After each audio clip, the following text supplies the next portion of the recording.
প্রায় ৪ কোটি টাকার অবৈধ সম্পদ অর্জনের অভিযোগে সাবেক গৃহায়ন ও গণপূর্ত প্রতিমন্ত্রী শরীফ আহমেদের বিরুদ্ধে মামলা করেছে দুর্নীতি দমন কমিশন দুদক।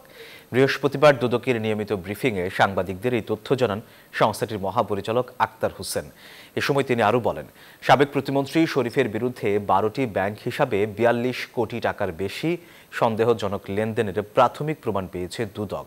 এছাড়া শরীফের স্ত্রী, শ্বশুর, শাশুড়ি এবং ২ শ্যালকের নামে বিপুল স্থাবর অস্থাবর সম্পদ থাকার প্রমাণও পেয়েছে সংস্থাটি। তাদের একাধিকবার জিজ্ঞাসাবাদের জন্য ডাকা হলেও কেউ দুদককে সহযোগিতা করেনি বলে অভিযোগ করেন মহাপরিচালক। চিঠির জবাব না দেয়ায় তাই শরীফের স্ত্রী ও ৪ আত্মীয়র সম্পদ বিবরণী দাখিলের নির্দেশ দিয়েছে দুদক।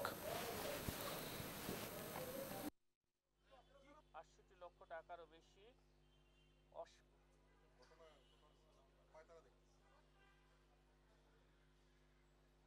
তদন্ত কাজে কিছু সমস্যা হচ্ছে। আমার মনে হয় আর কি যে ওই সবগুলোর সাথে গুরুত্বপূর্ণ ব্যক্তিবর্গ আছে।